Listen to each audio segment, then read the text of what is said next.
Constitution, theories, politics, governance, government இது எல்லாமே எல்லா நாட்டிலையும் இருக்கும்.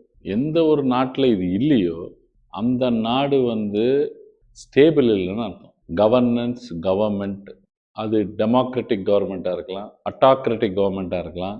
ரொம்ப அட்டாக்ரஸியில் கிங் ரூல் பண்ணாமல் despotic leader like Nicholas tsar in Russian revolution empire, அவர் autocracy plus despotism. Saddam Hussein for Iraq, இவங்கெல்லாம் டெஸ்பாட்டிக் லீடர்ஸ்ன்னு சொல்லுவாங்க. சர்வாதிகாரம் பிடிச்ச அதிகாரிகள் இல்லைன்னா ராஜாக்கள், பிரபுக்கள்னு சொல்லுவாங்க. இந்த டெஸ்பாட்டிசம், அட்டாக்ரஸி இதெல்லாம் இருந்து ஏதோ விதமாக ஒரு சிஸ்டம் இருந்தால் அதை நம்ம ஸ்டேட்டுன்னு சொல்கிறோம். இந்த கண்ட்ரியை இட்ஸ் அ ஸ்டேட்டுன்னு சொல்கிறோம் ஓரளவுக்கு. அப்படின்னா ஸ்டேட்னா என்ன சார்? மொத்தமாகவே கவர்மெண்ட் இருந்தாலேயே, இல்லைன்னா ஒரு அத்தாரிட்டி, இல்லைன்னா ஒரு விதமான ஒரு சிஸ்டம் இருந்தாலேயே நீங்கள் அது ஸ்டேட்டுன்னு சொல்லிடுவீங்களா அப்படின்னா இல்லை. பொலிட்டிக்கல் தியரியில் பொலிட்டிக்கல் சயின்ஸ்னு ஒரு சப்ஜெக்ட், இது எதுலேருந்து பிரிஞ்சு வருதுன்னா ஃபிலாசபிலேருந்து பிரிஞ்சு வருது. பொலிட்டிக்கல் சயின்ஸ்லேருந்து பிரிஞ்சது தான் ப்ரைவேட் அட்மினிஸ்ட்ரேஷன், நீங்கள் எம்பிஏல படிக்கிறது. பப்ளிக் அட்மினிஸ்ட்ரேஷன் கவர்மெண்ட்டில் யூஸ் பண்ணுறது. பப்ளிக் எப்படி அட்மினிஸ்ட்ரேஷன் பண்ணணும், ப்ரைவேட் அட்மினிஸ்ட்ரேஷன் எப்படி பண்ணணும், இது எல்லாமே அட்மினிஸ்ட்ரேஷனில் கற்றுப்பீங்க. இது எல்லாமே பொலிட்டிக்கல் சயின்ஸ்லேருந்து பிரிஞ்ச சப்ஜெக்ட்ஸ், எங்கர் சப்ஜெக்ட். பொலிட்டிக்கல் சயின்ஸில் இருக்கிற டெஃபினேஷன் என்னன்னு சொல்வீங்கன்னா, ஸ்டேட் அப்படின்னா நீங்கள் உடனே மாநிலம் அப்படின்னு தமிழில் டிரான்ஸ்லேட்டட் பண்ணக்கூடாது. இந்த ஸ்டேட்டுனா வேற. நம்ம கான்ஸ்டிடியூஷனில், நம்ம அரசமைப்பில், இந்தியன் அரசமைப்பில் ஆர்டிகல் 12 ஸ்டேட்டை டிஃபைன் பண்ணுது. ஆர்டிகல் 36 ஸ்டேட்டை டிஃபைன் பண்ணுது. கரெக்டாக ஃபண்டமெண்டல் ரைட்ஸுக்கு முன்னாடி டிஃபைன் பண்ணுவாங்க.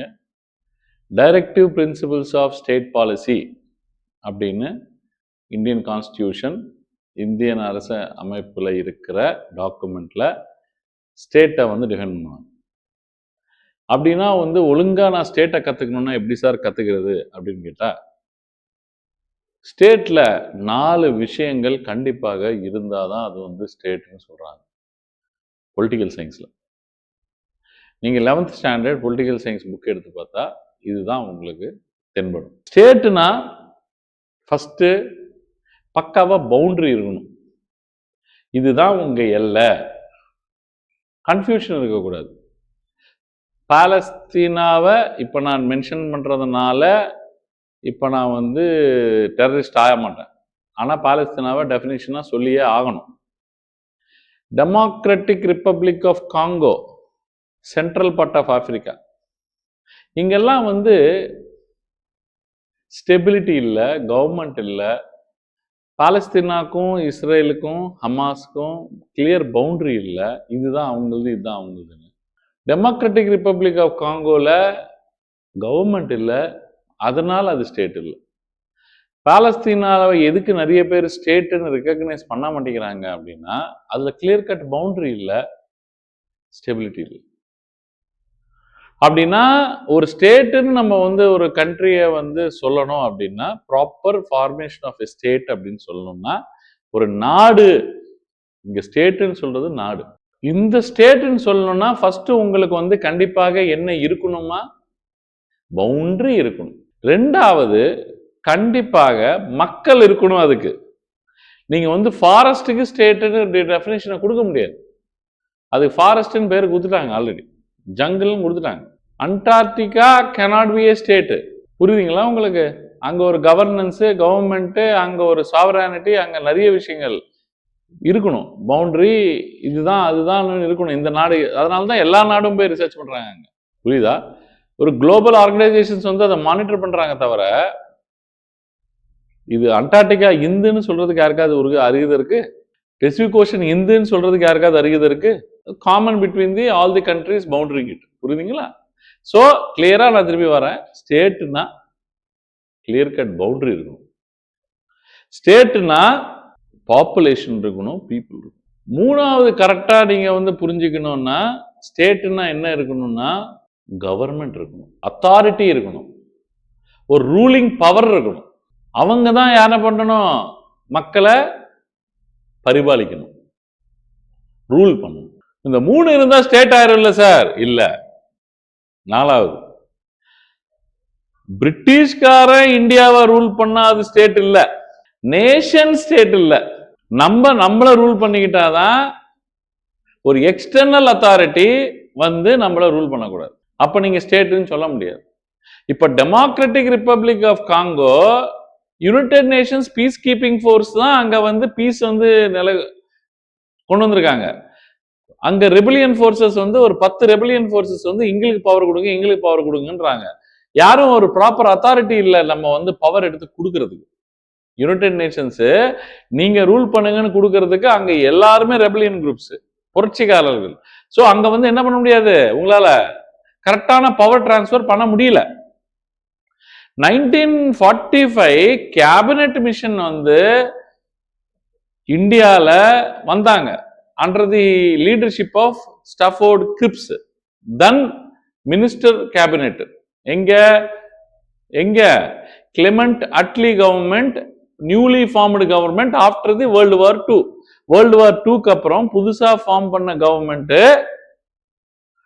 Clement Attlee government, Labour Party government வந்து உடனே இந்தியாவுக்கு இண்டிபெண்டன்ஸ் கொடுக்கணும், அங்க ப்ராப்பர் பார்ட்டிக்கு பவர் டிரான்ஸ்பர் பண்ணிட்டு வாங்க. 1942ல கிரிப்ஸ் மிஷன், நீங்க அப்போசிஷன் பார்ட்டியில இருக்கும்போது லேபர் பார்ட்டில இருந்து நீங்க தானே போனீங்க, ஸ்டஃபோர்ட் கிரிப்ஸ், நீங்க இப்ப என்ன பண்றீங்க, ஒரு 4 பேர் எடுத்துக்கிட்டு போயிட்டு ப்ராப்பரா பார்ட்டி பவர் டிரான்ஸ்பர் பண்ணிட்டு வாங்க அப்படின்னு சொல்றாங்க. இங்க வந்து பார்த்தா இந்தியா 2 பட்டு கிடக்குது, முஸ்லீம் லீக், இந்தியன் நேஷனல் காங்கிரஸ். எதை சொன்னாலும் அவன் ஒத்துக்க மாட்டான். யார் அவன்? மிஸ்டர் முகமது அலி ஜின்னா. பேச்சுவார்த்தை நடத்தினாலே அங்க கல்கத்தா கில்லிங்ஸ், பேச்சுவார்த்தை நடத்தினாலே அங்க August killings, bloodshed. Power transfer பண்ண முடியல, டார்ச்சர். கான்ஸ்டியூண்ட் அசம்பிளில உட்கார மாட்டாங்க, தனியா உட்கார்ந்து இதை பேசிட்டு இருப்பாங்க. கடைசியில ஜூன் 3 மவுண்ட் பேட்டன் பிளான் பிரகாரம் ஆகஸ்ட் 15க்குள்ள உங்களுக்கு பவர் டிரான்ஸ்பர் பண்ணிடுவோன்னு இந்தியன் இண்டிபெண்டன்ஸ் ஆக்ட் 1947 பிரகாரம் பிரிட்டிஷ் பார்லிமெண்ட்ல அதை பாஸ் பண்ணி 2 டொமினியன்ஸா பிரிச்சு, இந்த பவர் நீ ஏத்துக்கோ, இந்த பவர் நீ ஏத்துக்கோன்னு 2 பேரும் கொடுத்தாச்சு. இது பேர் தான் பவர் டிரான்ஸ்பர். இப்போ அத்தாரிட்டி யார் இந்தியால? இந்தியன் நேஷனல் காங்கிரஸ். இப்போதைக்கு பவர் அவங்க எடுத்துக்கிட்டாங்க. ஆனா மக்கள் இவங்களை ஒத்துக்கிறாங்களா அப்படின்றது பாக்குறதுக்கு எலெக்ஷன்ஸ் நடத்தி ஆகும். எலெக்ஷன்ஸ் நடத்தணும்னா யார் யாரு எந்தெந்த கவர்மெண்ட் எந்த மாதிரி ஒரு செட்டப் இருக்கணும் அப்படின்னு முடிவு பண்றதுக்கு கான்ஸ்டிடியூண்ட் அசம்பிளி ஒன்று ஃபார்ம் பண்ணாங்க, கான்ஸ்டிடியூஷனை ஃபார்ம் பண்றதுக்கு. அந்த கான்ஸ்டிடியூஷனை ஃபார்ம் பண்ணி ரிப்பப்ளிக் டே அன்னைக்கு ஜனவரி 26, 1950 அன்னைக்கு பக்காவா பழைய கவர்னர் ஜெனரல் ஆஃப் இந்தியா அப்படின்னு இருந்த ராஜகோபாலாச்சாரி இறங்கி ஃபர்ஸ்ட் வைஸ் பிரசிடென்ட நாமினேட் பண்றாங்க. அவர் என்ன பண்றாரு, அத்தாரிட்டி கொடுக்கிறாரு எலெக்ஷன்ஸ் கமிஷன்ஸ் ஆஃப் இந்தியாவுக்கு எலெக்ஷன்ஸ் நடத்துறதுக்கு. அதுக்கேற்ற மாதிரிதான் 1952ல எலெக்ஷன்ஸ் நடக்குது. 51ல, அப்புறம் ப்ராவின்சஸ்ல 52ல எலெக்ஷன், ஃபர்ஸ்ட் ஜெனரல் எலெக்ஷன்ஸ்லாம் நடக்குது. அதுக்கேற்ற மாதிரிதான் ஜவஹர்லால் நேரு பிரைம் மினிஸ்டரா வராரு. அப்ப வரைக்கும் நாமினேட்டட், பட் அதுக்கப்புறம் ப்ராப்பரா எலெக்ஷன்ஸ் வழியாக மக்கள் தீர்ப்பளித்த ஒரு மெஜாரிட்டி பார்ட்டியோட ஒரு majority leader for taking major decisions in the government. எல்லா மேஜர் டிசிஷன்ஸும் டெமோக்ரஸில எலெக்டட் லீடர்ஸ் தான் எடுக்கணும். அதுதான் ஜனநாயகம். எலெக்டட் லீடர்ஸ் எடுக்காம நாமினேட்டட் லீடர்ஸோ இல்லைன்னா மிலிட்டரி கமாண்டர்ஸோ மேல வந்து உட்கார்ந்தாங்க அப்படின்னா அது வந்து ஜனநாயக நாடாக கருந்தாது. சோ டெக்னிக்கலி சாவரானிட்டி அப்படின்ற ஒரு டாபிக்கு தான் நான் வரேன். 4வது எலிமெண்ட் ஸ்டேட்ல சாவரானிட்டி 1945க்கு முன்னாடி பிரிட்டிஷ் கிட்ட இருந்தது சுப்ரீமசி. சாவரானிட்டின்னா சுப்ரீமசி அப்படின்னா மேலதிகாரம், உங்கள் ஆளும் அதிகாரம், நீங்க யாரோட கைப்பிடியில இருக்கீங்கன்ற ஒரு பவர். நீங்க யார் இப்ப சுப்ரீம் அப்படின்னு கேட்டா, யார் உங்க மேல தலைக்கு மேல இருக்காங்கன்னு கேட்டா பிரிட்டிஷ் தான் சொல்ல முடியும். 1945ல சாவரானிட்டி யாருகிட்ட இல்ல, அந்த அத்தாரிட்டி கிட்ட இல்ல. அத்தாரிட்டி இருந்தாலும் அந்த அத்தாரிட்டி கிட்ட என்ன இருக்கணும், சாவரானிட்டி இருக்கணும். சாவரானிட்டி இருந்தா மட்டும்தான் உங்களை நீங்க ஆள முடியும். இல்லைன்னா செல்ஃப் ரூல் பண்ண முடியாது. புரியுதுங்களா? செல்ஃப் ரூல், ஸ்வராஜ், ஸ்வதேசி நடக்காது. Other countries will rule us. ஸ்டேட்னா பாப்புலேஷன், ஸ்டேட்னா அத்தாரிட்டி, கவர்மெண்ட், ஸ்டேட்னா பவுண்டரி. இது மூணு இருந்தா ஒண்ணு இல்லைன்னா அந்த ஸ்டேட் வாலா வெட்டி. அது என்ன? சாவரானிட்டி. சோ இப்போ பாலஸ்தீனா கிட்ட என்ன இல்ல? பாப்புலேஷன் இருக்கு, அவங்க சொல்றதுக்கு ஏதோ ஒரு பவுண்டரி இருக்கு, கரெக்ட், ஏதோ சொல்றாங்க, அவங்க சொல்ற பவுண்டரி இருக்கு. பாலஸ்தீனா லீடர் இருக்கான், என்ன இல்ல? சாவரானிட்டி. டெமோக்ராட்டிக் ரிப்பப்ளிக் ஆஃப் காங்கோல கவர்மெண்டே இல்ல, ஆனா கிளியர் பவுண்டரி இருக்கு. என்ன பிரயோஜனம்? கவர்மெண்டே இல்லைன்னா who is going to rule? எப்படி எலெக்ஷன் நடத்த போறீங்க? எக்ஸாம்பிள், 1980ல ஜிம்பாப்வே என்ற ஒரு நாடு, சவுத் ஆப்பிரிக்கா மேல இருக்கு நாட்டுக்கு, ராபர்ட் முகாபே அப்படின்ற ஒருத்தர் வந்து, மிஸ்டர் ராபர்ட் முகாபே என்றவர் வந்து எலெக்ஷன்ஸ் இண்டிபெண்டன்ஸ்க்காக போராடி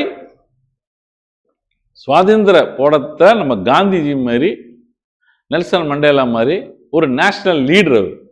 அவர் தான் இண்டிபெண்டன்ஸ் வாங்கி கொடுத்தாருன்ற பேரு ஜிம்பாப்வேக்கு. கரெக்டா ஜிம்பாப்வேக்கு பவுண்டரி இருக்கு, ஜிம்பாப்வேக்குள்ள பாப்புலேஷன் இருக்கு. ஜிம்பாப்வேயோட சாவரானிட்டி இன்னொருத்தங்க கிட்ட இருக்கும் போது அதை புடுங்கி இவர் கைக்கு மாறுது.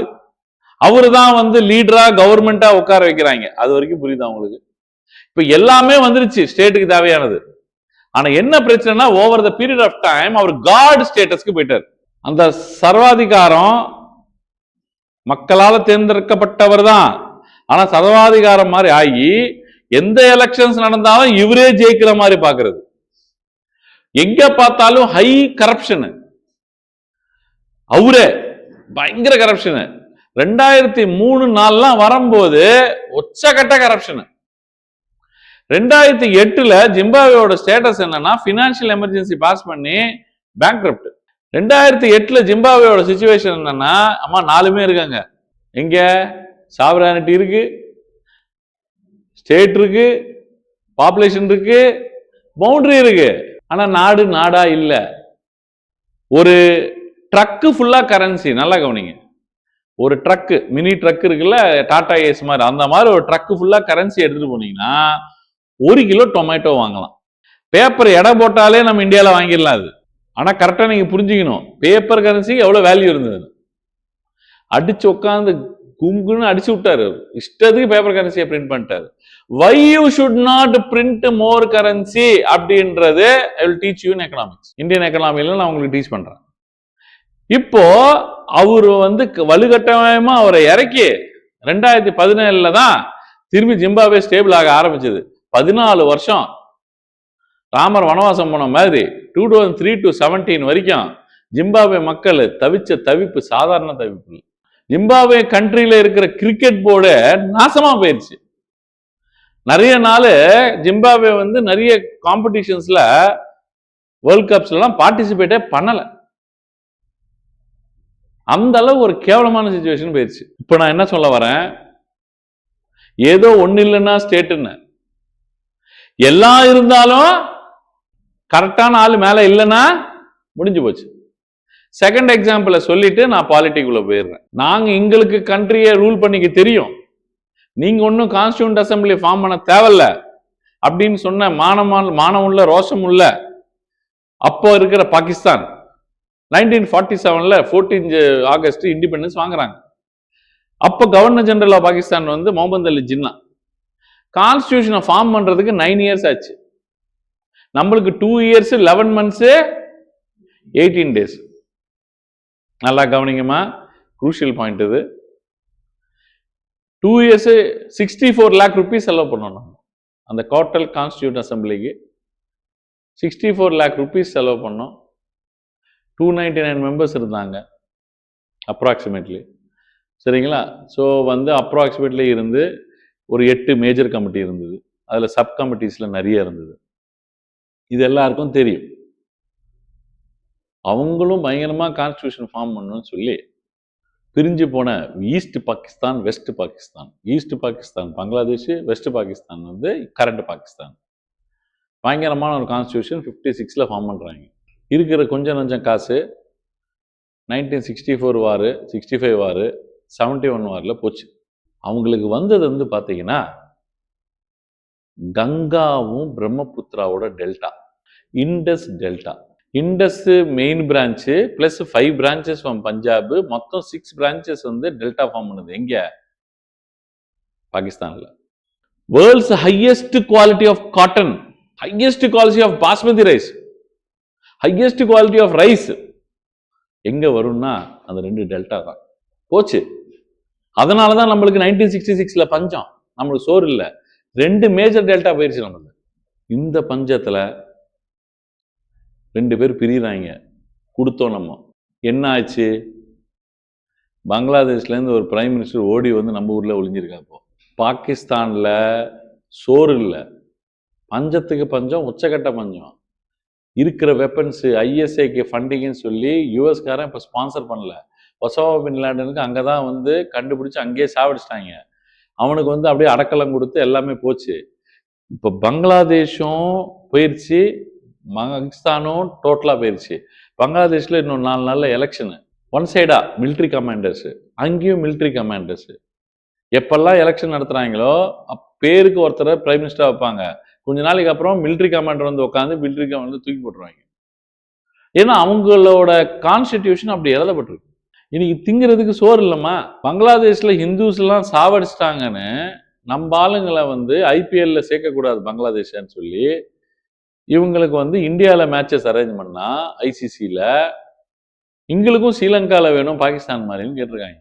வந்தாவா இல்லைன்னா போன்னு சொல்லி உடனே வந்து, ஏன்னா ஐசிசியோட பிரசிடென்ட் வந்து ஜெய்ஷா, அமித்ஷாவோட பையன். ஐசிசிக்கே துபாயில் இருக்கும், அதுதான் வந்து central agency for cricket. BCCI வந்து இந்தியா. ஐசிசிக்கு 90% ஆஃப் தி ஃபண்டிங் யார் தரா? பிசிசிஐ. மிச்ச எல்லா கண்ட்ரி போர்டும் 20 கண்ட்ரி போர்டும் 10% தந்தா 90% ஃபண்டிங் யார் தரா? நம்ம பிசிசிஐ.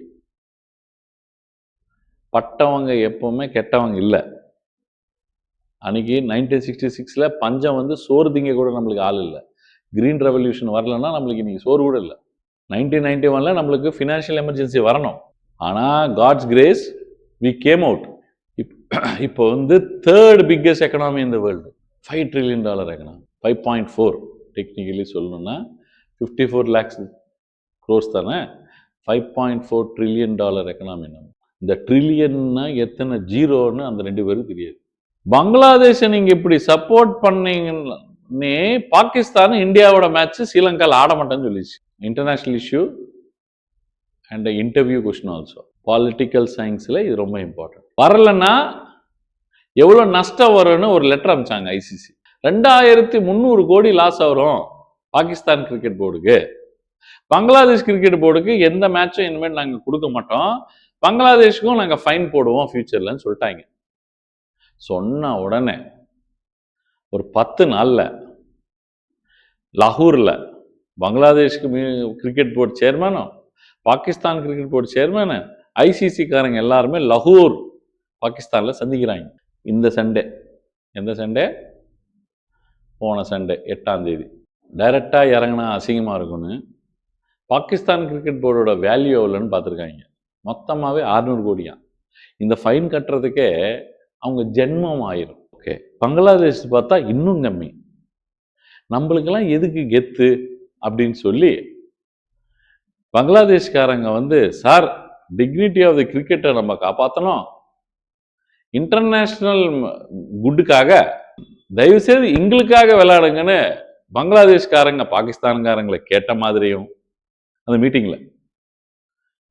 அது பாகிஸ்தான்காரன், என்னங்க உங்களுக்காக தானேங்க நானே வந்தேன், சரி விடுங்க இவ்வளோ சொல்றீங்க அப்படின்னு சொல்லி அவன் சொல்ல, கடைசியில் பாகிஸ்தான்காரன், சார் அன்னைக்கு நடக்க போற மேட்சுக்கு ரெவன்யூ ஃபுல்லா இருக்குதா வரணும் ஃபர்ஸ்ட்.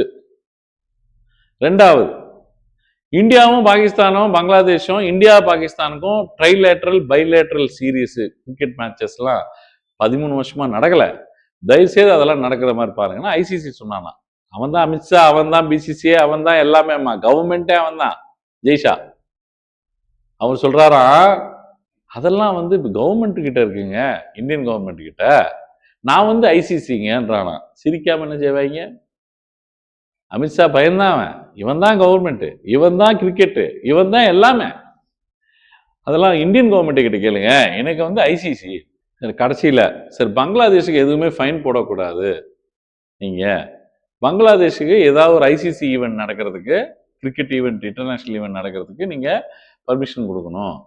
பங்களாதேஷ்காரங்க எங்களுக்காக வந்து வந்து இங்க வரைக்கும் வந்து பேச வந்திருக்காங்க எங்க நல்லதுக்காக அப்படின்னு இவங்க கேட்க, அவன் பங்களாதேஷ்காரனுக்கு கண்டிப்பா 2028 31 வரைக்கும் நடக்கிற ஏதோ ஒரு மேட்சஸ், ஒரு பெரிய ஒரு டோர்னமெண்ட் அங்க நடத்துறோம், பங்களாதேஷ்லயே நடத்துறோம்னு சொல்ல. இது எல்லாமே ஏன் நடக்குது அப்படின்னா, there is no stability in the government. அது என்னடா Pakistan occupied Kashmir, India occupied Pakistan IOP, India occupied Bangladesh சொல்லிட்டு ஐஓபின்னு 2 பிரான்ச் ஓபன் பண்ணுவான். பாத்துக்கிட்டே இருக்கு. டெக்னிக்கலா அவங்க 2 பேருக்கும் கவர்மெண்ட் இருக்கும். ஆனா அது யார் பேச்சு கேட்கிற கவர்மெண்டா இருப்பாங்க? இந்தியன் கவர்மெண்ட் கேட்கிற பேச்சு. இதுக்காக அமெரிக்காக்காரன் ஈராக்ல பாம்பெல்லாம் போட்டான், ஈராக் சத்தாம் ஹுசைனை சாவடிச்சான். இவன் அந்த மாதிரிலாம் செய்ய மாட்டான். உள்ளல இருந்து ப்ளீட் பண்ண வைப்பான், இன்டர்னல் ப்ளீடிங். இவர் வந்ததுல இருந்து தான் பாருங்க, பாகிஸ்தானுக்கு சோறு இல்லை, இந்தியா பாகிஸ்தானுக்கு மேட்சஸ் இல்லை, இந்தியா பங்களாதேஷுக்கு ட்ரைலேட்டரல் மேட்சஸ் நடத்தல. 2013 அப்புறமா 14 தான் பிஜேபி வருது. கவனிங்க, பலூச்சிஸ்தான் லீடர்ஸ் பவர் எடுக்க ஆரம்பிச்சிட்டாங்க அந்த சைடு, இண்டிபெண்டன்ஸ்க்காக கேட்டு கேட்டு கேட்டு வெஸ்ட் சைடு ஆஃப் பாகிஸ்தான். அது உஸ்பேத்துறது கூட நம்மால் தான். கொஞ்ச நாள்ல நான் என்ன சொல்ல வரேன், பாகிஸ்தான்ல பவுண்டரி இருக்கும், பாகிஸ்தான்ல பவுண்டரி இருக்கும், பாகிஸ்தான்ல பாப்புலேஷன் இருக்கும், புரியுதுங்களா? பாகிஸ்தான் கவர்மெண்ட் இருக்கும், ஆனா சாவரானிட்டி இந்தியாவில் இருக்கும். இது பேர் என்ன சாவரானிட்டினா, நியோ சாவரானிட்டின்னு சொல்லலாம். புதுவிதமான ஒரு கான்செப்ட் இது. இது ஒரு காலத்துல ஸ்ட்ரைட்டா பச்சையா பிரிட்டிஷ்கார இவனை ரூல் பண்றான்னு நம்ம சொல்ல முடியும். இது ஹிடன் சாவரானிட்டி, புதுமையான சாவரானிட்டி. நியோ எக்கனாமிக் பாலிசி மாதிரி, புது எக்கனாமிக் பாலிசி மாதிரி, இது புது சாவரானிட்டி பாலிசி. இது உள்ளல இருந்தே அவங்கள வந்து இப்ப யாருமே கம்ப்ளைண்ட் பண்ண முடியாது. ஹசீனா வந்து ஓடி வந்து டெல்லியில உட்காந்தாங்க, தொட முடிஞ்சுதா உடனே அங்க என்ன ஆர்டர் தராங்க, அந்த அம்மாவுக்கு தூக்கு போடணும்னு சொல்லி ஆர்டர் தராங்க கோர்ட்ல, சுப்ரீம் கோர்ட்ல. எங்க எங்க பங்களாதேஷ்ல ஒப்படைங்கன்றாங்க. நீ முடிஞ்ச தொட்டு பாருன்ட்டான். இப்ப எலெக்ஷன் நடக்கும்ல, சைனா ஒரு பக்கம் ஃபண்டிங் பண்ணிட்டு இருக்கோம், நம்ம ஆளுங்க ஒரு பக்கம் ஃபண்டிங் பண்ணிட்டு இருக்கோம். சைனாக்கு எல்லை இருக்கு ஃபண்டிங்க்கு, இது மேல பண்ணா பிரச்சனை வரும்ன்றது. நம்ம ஆளுக்கெல்லாம் பண்ணதெல்லாம் இல்லை, அனுப்பு காசுன்றான், மொத்த சிஸ்டமே மாத்திடுவான். சரிங்களா? சாவரானிட்டி இந்தியா மேல வந்தது குளோபல் சிச்சுவேஷன்ல மோடியால. ஐயா இந்த மாதிரி நடக்குதுயா என் வாழ்க்கையில, பாகிஸ்தானுக்கு வந்து இந்த நிலைமையான்னு சொல்றதுக்கு பாகிஸ்தான் ஷஹபாஸ் வந்து ட்ரம்ப்பை பார்க்க போறாமா, மீட் பண்ண டைமை வந்து சொல்றாங்க 36 செகண்ட்ஸ் தான். அதுவும் எங்கன்னா அவர் ஒயிட் ஹவுஸ்ல அவர் ரூம்ல இருந்து வெளியே வந்து நடக்கும் போது பேசிட்டு போயிருக்காரு. திஸ் இஸ் ஆல் ராஜநீதின்னு வாங்க, நம்ம ஊர்ல ராஜதந்திரம்னு வாங்க. All comes from Aristotle, Plato. புரியுதுங்களா உங்களுக்கு? இந்த இவங்கள சாக்ரட்டிஸ், இவங்களோட தாட் ப்ராசஸ், இவங்களோட சாணக்கியா, இது எல்லாமே வரும். நீங்க பாலிட்டிய நியூஸ் பேப்பர் ரீடிங்ஸு, கண்டென்ட் இந்த editorials, state news, national news, international news படிக்காம வெறும் இது மட்டும் மண்டையில ஏத்துனீங்கன்னா குரூப் 4 பாஸ் ஆவீங்க. இது மட்டும் நல்லா ஏத்துனீங்கன்னா. குரூப் 2 குரூப் 1 பாஸ் பண்ணணும் அப்படின்னா, யூபிஎஸ்சி பாஸ் பண்ணணும் அப்படின்னா, இப்ப நான் என்ன டிஸ்கஷன் ½ an hour பண்ணணும், அந்த அந்த வேவ் லென்த்ல நீங்க வரணும். ஒரு ரீசெண்டா 10 நாளைக்குள்ள நடந்த பங்களாதேஷ் எலெக்ஷன்ஸை பத்தி பேசினேன், டெமோக்ராட்டிக் ரிப்பப்ளிக் ஆஃப் காங்கோ பத்தி பேசினேன், 1980 நடந்த ஜிம்பாப்வே இண்டிபெண்டன்ஸை பத்தி பேசினேன், அதுக்கப்புறம் பாலஸ்தீனா பத்தி பேசினேன், இந்தியன் இண்டிபெண்டன்ஸ் அப்போ பவர் டிரான்ஸ்ஃபரை பற்றி பேசினேன். ஒரே ஒரு ஸ்டேட் டெஃபினேஷன் வச்சு. கன்ஃபியூசிங் புரியுதுங்களா? இந்த நாலேஜ் சார் உங்களுக்கு இங்கிலேருந்து தான் சார் வந்துச்சு.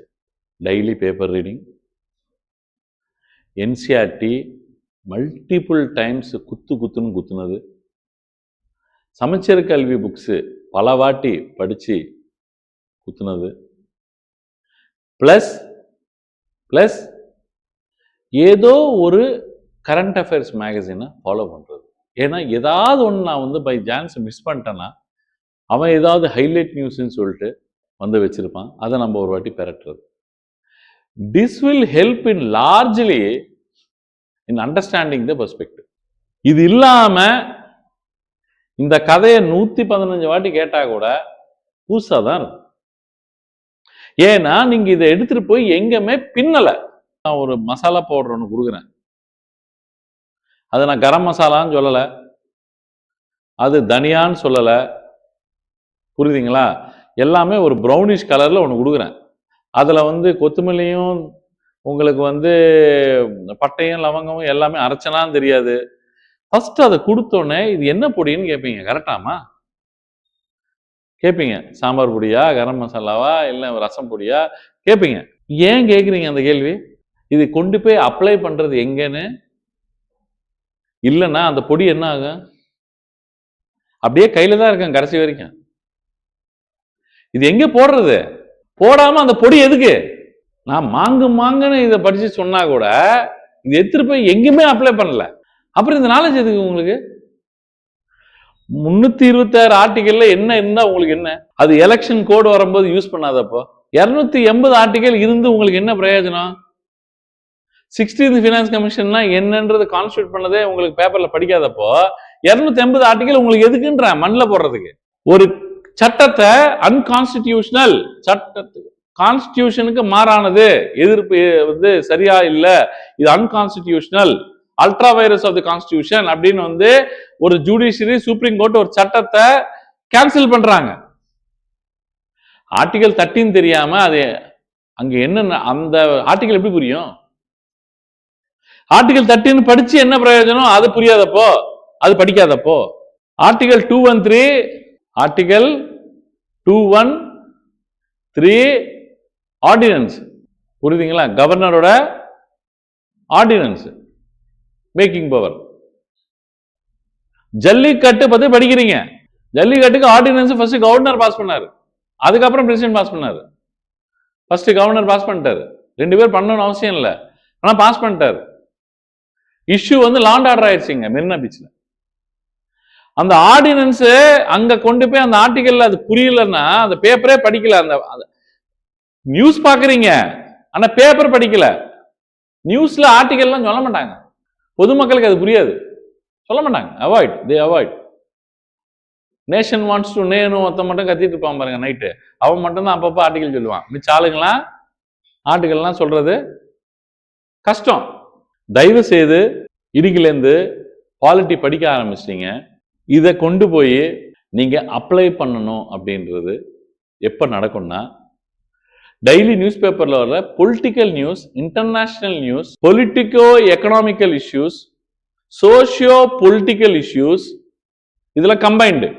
இதெல்லாம் பார்த்தாதான் புரியும். ஆனா ஒண்ணு மட்டும் புரிஞ்சுக்கோங்கம்மா, உங்களோட ப்ரெஷியஸ் டைம் இங்க ஸ்பெண்ட் பண்றீங்க. இந்த டைமுக்கு கம்ப்ளீட் வேல்யூ நீங்க எடுக்கணும்னா அந்தந்த சப்ஜெக்டுக்கு ஒரு மரியாதை இருக்கு, அந்தந்த ப்ராசஸ்க்கு ஒரு மரியாதை இருக்கு, அதை தெரியப்படுத்துங்க. New constitution has been framed 27th January 1950 newspaper, the New Indian Express. இல்ல இது the Indian Express. New Indian எக்ஸ்பிரஸ்லாம் இப்போ வந்து அண்ணன் தம்பிக்கு பிரிஞ்சுட்டாங்க. இது வந்து அவங்க அப்பா நடத்தும் போது உருப்படியா இருந்த Indian express paper. Sunday edition நம்மளுக்கு சாட்டர்டே November 26, 1950 தான் we got the constitution completed. It came into, we adopted it and it came into enforcement or active வந்து January 26, 1950. January 26, 1950. to mark 20 years or 19 years of whatever you did in Karachi session, March January 26th 1931ல ஒன்று நடந்திருக்கு. அந்த நேரத்தில் preamble சம்மந்தப்பட்டு fundamental rights சம்மந்தப்பட்டு இதெல்லாம் pass பண்ணாங்க அந்த ரெசல்யூஷனில். அதற்காக அன்னைக்கு தான் ரிப்பப்ளிக் டே வைக்கணும்னு சொல்லி நம்ம ஆளுங்க வந்து ஜனவரி 26 வரைக்கும் வெயிட் பண்ணி 2 மாதம் அதுக்கப்புறம் தான் என்ன பண்ணாங்க, உங்களுக்கு ரிப்பப்ளிக் டே கொண்டாடினாங்க. You see the article. Rajendra Prasad was called as Dr. Rajendra Prasad, the former president of India, former president of Constituent Assembly, was called by the people, loving people like Rajan Babu. Rajan Babu, confident rural masses will work it sensibly. எல்லாரும் புரிஞ்சுக்கிட்டு இதுக்கேற்ற மாதிரி வேலை செய்வாங்க rural ஏரியால அப்படின்னு நான் நினைக்கிறேன். இந்த constitution got independence with last drop of the blood. யார் சொல்றா? ரொம்ப கஷ்டப்பட்டு ஃப்ரேம் பண்ணிருக்குது. இந்த இண்டிபெண்டன்ஸ் பெற்றது சாதாரணமா பெறல. இந்த கான்ஸ்டிடியூஷனையும் இண்டிபெண்டன்ஸையும் எல்லாமே நீங்க வந்து கடைசி வரைக்கும், கடைசி சொட்டு ரத்தம் வரைக்கும் நீங்க காப்பாத்துங்க. அதே மாதிரி இன்னொன்னு சொன்னாரு, constitution is made finally, but it is when it is implemented bad, however be the good constitution, it is a bad one. But if the constitution is bad also, the implementation is good, it will become good. It's up to you, India அப்படின்ட்டு. புரியுதுங்களா உங்களுக்கு? It's up to you. So this is the paper on the day, late edition, evening edition. Indian Express அன்னைக்கு தங்க பஸ்பூன் tobacco, என் ஆறுமுகம் பிள்ளை, காரை குடி. பாத்தீங்களா? And you come this side, roop, toilet, soap, Madras, Saturday edition, January 26, 11 annas. எத்தனை Anas? 11 annas. Rajendra Prasad sworn in as president. And the retiring Governor General of India is C. Rajagopala Chari. ஆனா independence டைம்ல எப்படி sir இருந்தது paper? India wakes to life and freedom because we got the independence at the midnight. So we woke up with independence. When we went to sleep, we were not having independence. But when we woke up, we got the... So Mountbatten, the final, before transferring the power to dominion of Pakistan, India and Pakistan, his final speech addresses the Consembly அப்படின்னா Constitution Assembly. Consemblyனா Constitution Assembly. August 14th paper. August 14th இருக்கிற news அன்னைக்கு நடந்தது எல்லாமே. லாகூர் paper Friday. அப்போ வந்து independent India இல்லைல்ல, 2 பேர் சேர்ந்து இருந்தது. ஸோ லாகூர்ல பப்ளிகேஷன், த ட்ரிபியூன் என்ற பேப்பர். இது late morning edition. This why you need this is press culture. இன்னைக்கு ஆன்லைன் கல்ச்சர் வந்ததுனால உங்களுக்கு அது வேல்யூ தெரியாம இருக்கலாம். பட் ஆனால் டெவலப்மெண்ட் ஆஃப் ப்ரெஸ் பிரிண்ட் கல்ச்சர்னு சொல்லுவாங்க. அதை என்சிஆர்டியில் ஒரு முக்கியமான சாப்டர் 10th ஸ்டாண்டர்டில். அந்த print culture first wood block பிரிண்டிங்லேருந்து எப்படி ஆரம்பிச்சு வந்து இப்போ வந்து கரண்ட் மெஷின் பிரிண்டிங் வரைக்கும், ஆஃப்செட் பிரிண்டிங் வரைக்கும் எப்படி வந்துச்சு, லேசர் பிரிண்டிங் வரைக்கும் எப்படி வந்துச்சு அப்படின்றது ஒரு எவல்யூஷன் எக்ஸ்பிளைன் பண்ணியிருப்பாங்க. And this is very important. This is very important when you become like a ministry of secretary for information and broadcasting, secretary for printing press, stationery and printing. IAS ஆஃபீஸரை கொண்டு போய் dummy போஸ்ட்ல போடுவாங்க. அப்பப்போ அது dummy post. ஆனா அங்கேயும் உட்காந்து நீங்க வந்து ரெவல்யூஷன் கிரியேட் பண்ணலாம். when you know the print culture, எப்படி வந்துச்சு, எப்படி எவல்யூஷன் ஆச்சு.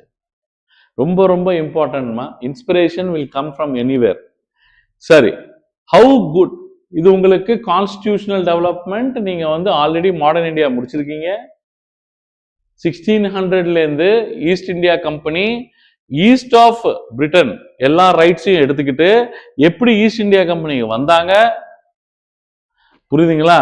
வந்து இங்க எஸ்டாப்ளிஷ் ஆனாங்க, ஆயிட்டு எப்படிலாம் ஃபேக்டரிஸ் டெவலப் பண்ணாங்க, அதுக்கப்புறம் பொலிட்டிக்கலா எப்படி உள்ள வந்தாங்க, எப்படி கிரவுன் ப்ரொக்ளமேஷன் 1858ல வந்துச்சு, அதுக்கப்புறம் எப்படி ஊர்ல இருந்து 2 டொமினியனுக்கு பவரை கொடுத்து வீட்டுல இருந்து எப்படி கிளம்புனாங்க. அதுதானே இது.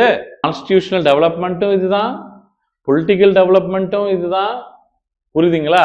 ஹிஸ்டாரிக்கல் டெவலப்மெண்ட் ஆஃப் கான்ஸ்டிடியூஷன்னாலும் இதுதான் making of the Indian constitution. நீங்க லட்சுமிகாந்த்ல புக்ல பார்த்தாலும் இதுதான். திடீர்னு நீங்க ஃபர்ஸ்ட் மாடர்ன் இந்தியாவோட ஃபர்ஸ்ட் மெயின்ஸ் டெஸ்ட் எழுதாம கிளாரிட்டி இல்லாம இதை பார்த்தா உலக அதிசயம் மாதிரி தெரியும். அதே மெயின்ஸ் டெஸ்ட் மாடர்ன் இந்தியாவை எழுதிட்டு ஒரே டெஸ்ட் இதை பார்த்தா இதெல்லாம் எங்களுக்கு தெரியும் சார், அடுத்தது சார் ஆர்சிபி மாதிரி எங்களுக்கு கப்பு வாங்குறது வந்து எங்களுக்கு பழகிருச்சு சார். அதான் அதுவே எனக்கு ஒரு சுதந்திர போராட்டம் மாதிரி தான் இருந்தது. கான்ஸ்டிடியூஷன் அப்படியே சப்ஜெக்டுக்குள்ள கொண்டு போயிருவோமா, அப்படியே சப்ஜெக்டுக்குள்ள வந்துருவீங்க. கண்டிப்பாக இனிஷியலா ஸ்டார்ட் பண்றதுக்கு நான் ஏன் டைம் எடுத்துக்கிறேன்றது கொஞ்ச நேரத்துல புரியும் உங்களுக்கு. எப்பவுமே ஒரு சப்ஜெக்டுக்குன்னு ஒரு தன்மை இருக்கும், அதுக்கு ஒரு டெர்மினாலஜி இருக்கும், அதுக்கு ஒரு வேர்டிங்ஸ் இருக்கும், அதுக்குன்னு ஒரு உள் அர்த்தம் இருக்கும், வெளி அர்த்தம் இருக்கும், நிறைய விஷயங்கள் இருக்கும். அந்த சப்ஜெக்டோட தன்மையை தெரியாம அந்த சப்ஜெக்டையே நீங்க அடைஞ்சா கூட அடையாத மாதிரி தான் கணக்கு. இந்தியன் கான்ஸ்டிடியூஷன் புரிஞ்சுக்கிட்டா இந்தியன் பாலிட்டி புரிஞ்ச மாதிரி இல்லை. Indian polity is a bigger word. Constitution is a written document to tell about institutions in India. என்னென்ன இன்ஸ்டிடியூஷன்ஸ் இந்தியால இருக்கு, அதோட பவர்ஸ் என்ன, president institution, prime minister institution, council of ministers institution, president institution, vice president institution, election commission of India institution, working of institutions in India தான் எப்படி இருக்கணும் தான் சொல்றது கான்ஸ்டிடியூஷன். அது எப்படி பாலிட்டி ஆகும், அது எப்படி ராஜநீதி ஆகும்?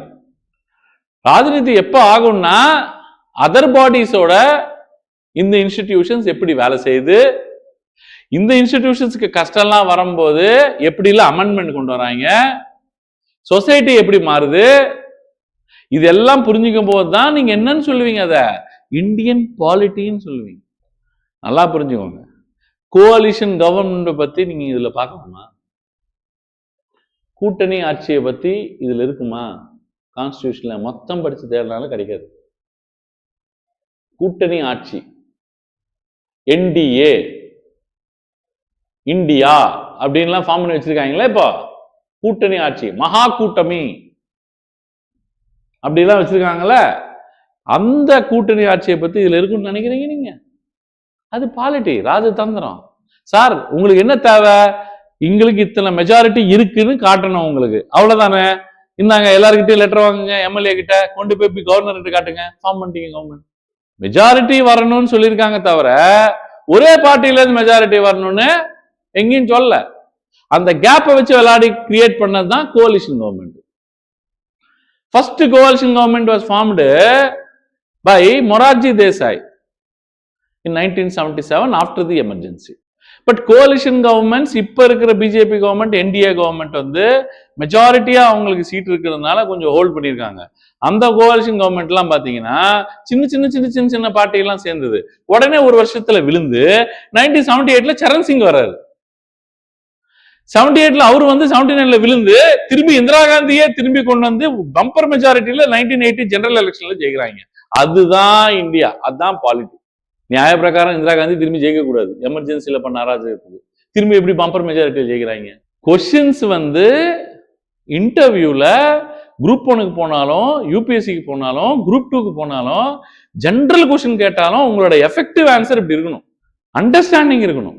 சார் நீங்க நிறைய பாத்தீங்க சார் அதனால சொல்றீங்க சார். இல்லம்மா, நானும் அதே புக்ஸ், சோர்சஸ் மாத்தல, அதே நியூஸ் பேப்பர், ஆனா கன்சிஸ்டன்ட். இப்போக்குள்ளே பிடிச்சிருப்பீங்க, ஜியோகிராஃபி தான் சார் எடுப்பாரு அப்படின்னு யோசிச்சிருந்துருப்பீங்க. இன்னைக்கு காலையில, இன்னைக்கு இப்ப நான் 1 மணி நேரமா கிளாஸ் எடுக்கிறேன், எங்கேயாவது ஜியோகிராஃபி என்ற டெர்மினாலஜி வாயில வந்துச்சு? பாலிடிக்ஸ் தவிர, கான்ஸ்டிடியூஷன் தவிர வேற ஏதாவது வாயில வந்துச்சு? இந்த மாதிரி ப்ரிப்பரேஷன் தான் எதிர்பார்க்குறாங்க. ஒரு கொஸ்டின் எழுதும் போது நீங்க பொலிட்டிக்கல் சயின்ஸ் ஸ்டூடெண்டா மாறிடணும், அடுத்த கொஸ்டின் ஜியோகிராஃபி கொஸ்டின் வரும்போது ஜியோகிராஃபரா மாறிடணும், அடுத்தது வரும்போது ஹிஸ்டாரியனா மாறிடணும். அந்த டெர்மினாலஜி, அந்த மரியாதை, அந்த எழுதுறது, அந்த இன்ட்ரோடக்ஷன், அந்த கன்க்ளூஷன் எல்லாமே ஹிஸ்டாரிக்கலா இருக்கணும். அப்படின்னா நீங்க ஒரு சப்ஜெக்டுக்கும் தனிப்பட்ட தரவில் ஒரு தன்மை என்றது புரிஞ்சுக்கணும். பேப்பர் படிக்காம வெறும் கான்ஸ்டிடியூஷனை படிச்சீங்கன்னா you will become a zero in polity. ஏன்னா அப்ளை பண்ண இடம் இல்லை. அந்த மசாலா போடுற ஒரு கதை தான். கடைசி வரைக்கும் சக்தி மசாலான்றது சக்தி மசாலா தான்டா அது. ஆனா எந்த பவுடரு? நான் போய் ரசம் பவுடரை கொண்டு போய் சாம்பார்ல போட முடியாதுல்ல. மீன் குழம்புல இருக்கிற மசாலா கொண்டு வந்து பச்சையா வெண்டைக்காய் பொரியல்ல போட்டீங்கன்னா லைட்டா கொம்பத்துதா. ஜாகிரபி எடுக்கிறது வந்து அட்லீஸ்ட் இமேஜஸ் ஆகுது நான் காட்டுவேன். ஏதாவது ஒரு டயக்ராம் காட்டி ஏதாவது ஒன்று ஜிமிக் பண்ணிட்டு இருப்பேன். நான் அதுக்கு தான் இவ்வளோ கஷ்டப்பட்டு ஸ்லைடை தயாரிச்சிருக்கேன். நியூஸ் பேப்பர் ஆர்டிக்கலை போடுறது, இந்த மாதிரி ஆர்டிகல்ஸ்லாம் போடுறது, எவ்வளோ கஷ்டப்பட்டு இந்த ஸ்லைடை ப்ரிப்பேர் பண்ண எனக்கு தான் தெரியும். பிரெஞ்சு பிராக்டிஸ் பிரகாரம் ஒரு கான்ஸ்டியூஷன் ஃபார்ம் பண்ணணும். பிரான்ஸ் வந்து இன்ஸ்பிரேஷன். பிரெஞ்சு ரெவல்யூஷன் 1789 அவங்க இன்ஸ்பிரேஷன் தான். லிபர்ட்டி, ஈக்குவாலிட்டி, ஃபேட்டர்னிட்டி, இந்த கர்மத்தெல்லாம் கொடுத்தது யாரு? அவங்க தான். லிபரலிசம், சோசியலிசம், எல்லாம் இசம்ஸும் வந்தது எங்கிலேருந்து? அங்கிலேருந்து தான். லூயி பிளாங்க் ஆஃப் பிரான்ஸ், அவரு தான் வந்து என்ன தராரு உங்களுக்கு? ரொமான்டிசிசம்னு வாங்க. அவரு தான் அந்த தீரிலாம் தராரு. எல்லாருமே கூடி இருக்கணும், கோடி நன்மை, டெமோக்ரஸி, கோஆபரேட்டிவ், சோசியலிசம், அட்டாக்ரஸியை ஒழிக்கணும், மக்கள் லால தேர்ந்தெடுக்கப்படணும். இதெல்லாம் கொடுக்கறது யாரு? அவரு தான். அடுத்த லூயி பிளாங்க் சொல்லிட்டான்னு சொல்லிட்டு மிச்ச ஆளுங்கெல்லாம் கம்முன்னு இருந்துட்டாங்களா? இல்ல. இன்னும் லிபர்ட்டியை பத்தி, ஈக்குவாலிட்டியை பத்தி ஃபீட்ரிஷ் ஏஞ்சல்ஸ்னு ஒருத்தர் பேசியிருக்கார், ரோசோன்னு ஒருத்தர் பேசியிருக்கார், கால் மார்க்ஸ் பேசியிருக்கார். புரியுதுங்களா? இவங்கெல்லாம் வந்து இத்தனை பேர் தீரிசை கொடுத்து மக்களை இன்ஸ்பயர் பண்ணி நேஷனலிசம், தேசப்பற்ற உசுபேத்தினாங்க. அப்படிப்பட்டு நம்ம ஆளுங்க மொத்தத்துக்கு இண்டிபெண்டன்ஸ் வாங்கிட்டாங்க. வாங்கி அந்த பிரெஞ்சு பிராக்டிஸ்ல இருக்கிற கான்ஸ்டிடியூஷன் பிரகாரம் நம்மளும் கான்ஸ்டிடியூண்ட் அசம்பிளி ஃபார்ம் பண்ணோம். அதுல இருந்து கான்ஸ்டிடியூஷனை உருவாக்கணும் அப்படின்னு நினைச்சு இன்ஸ்பிரேஷன் நம்ம பிரான்ஸ்ல எடுத்துக்கிட்டாலும், பிரெஞ்சுக்காரன் 2 மாசத்துக்கு ஒரு வாட்டி கான்ஸ்டிடியூஷனை மாத்திட்டு இருக்கான். இப்போ புது கான்ஸ்டிடியூஷன் எழுதுறது அசால்ட்டா எழுதிட்டு இருப்பாங்க பிரான்ஸ்ல. சார் நீங்க அமெண்ட்மெண்ட் பண்றீங்க, இந்தியால 100 அமெண்ட்மெண்ட் பண்ணிருக்கீங்க, சீர்திருத்தம் 75 வருஷத்துல நீங்க 100 வாட்டி தான், not even one per year நீங்க கான்ஸ்டிடியூஷனை மாத்தல. பக்காவான டாக்குமெண்ட் உங்களுது, எங்களுது. நீங்க எப்படி வந்து 100 திருத்தங்கள் இருக்கோ, எங்களுக்கு 100 கான்ஸ்டிடியூஷன் இருக்குன்னு. கான்ஸ்டிடியூஷன் எழுதுறதே கண்டுபிடிச்சது அவங்க தான். ஆனா அவங்களுக்கே ஸ்டெபிலிட்டி ஆஃப் தி கான்ஸ்டிடியூஷன் இல்ல. So whom you should appreciate? Doctor B.R. Ambedkar. புரியுதுங்களா உங்களுக்கு? With only just 64 lakh rupees. அப்படின்னா இப்ப இந்தியால ஒரு 60 கோடி நினைச்சுக்கோங்களேன். 60 இல்ல 600 கோடி கிட்ட வச்சுக்கலாம். 600 கோடி செலவுல சிம்பிளா செலவானாலும் முடிச்சு விட்டான். பிரச்சனையே இல்லாத அளவுக்கு குத்தி விட்டாங்க, கரெக்டா சொல்லணும்னா. புரியுதுங்களா? சோ எனக்கு அவர் ரொம்ப பெரிய இன்ஸ்பிரேஷன். இது மெயின் காரணம் இதுதான். அப்புறம் 9th டிசம்பர் டாக்டர் சச்சிதானந்த சின்ஹாவை வச்சு இன்ட்ரீம் பிரசிடென்டா வச்சு கான்ஸ்டிடியூண்ட் அசம்பிளி ஆரம்பிச்சிடுறாங்க. அதுக்கப்புறம் பர்மனன்ட் பிரசிடென்ட கான்ஸ்டிடியூண்ட் அசம்பிளிக்கு 11th டிசம்பர் அன்னைக்கு டாக்டர் ராஜேந்திர பிரசாத் எலெக்ட் பண்றாங்க. அதனாலதான் ஃபியூச்சர்ல கூட பிரசிடென்ட் ஆஃப் இந்தியா யாரு? ராஜேந்திர பிரசாத் தான். பல கமிட்டிக்கு நெஹ்ருவா நாமினேட் பண்றாங்க. சில 2-3 கமிட்டிக்கு சர்தார் வல்லபாய் பட்டேல நாமினேட் பண்றாங்க. புரியுதுங்களா உங்களுக்கு? சோ ஒரு டிராஃப்டிங் கமிட்டிக்கு, ஹெட் ஆஃப் தி கமிட்டிக்கு யாரை செலக்ட் பண்றாங்க? சோ அப்ஜெக்டிவ் ரெசல்யூஷன் சொல்லிட்டு Karachi session, March Karachi session 1931ல பாஸ் பண்ணிருப்பாங்க. அதுதான் வந்து பிரியாம்பிளா, ஃபர்ஸ்ட் பேஜ் ஆஃப் தி கான்ஸ்டிடியூஷனா நம்ம வந்து எடுத்துக்கிறோம். வி தி பீப்புள் ஆஃப் இந்தியான்னு எல்லா புக்லயும் இருக்கும்ல, டேக் கிவ் அவர் செல்ஸ்.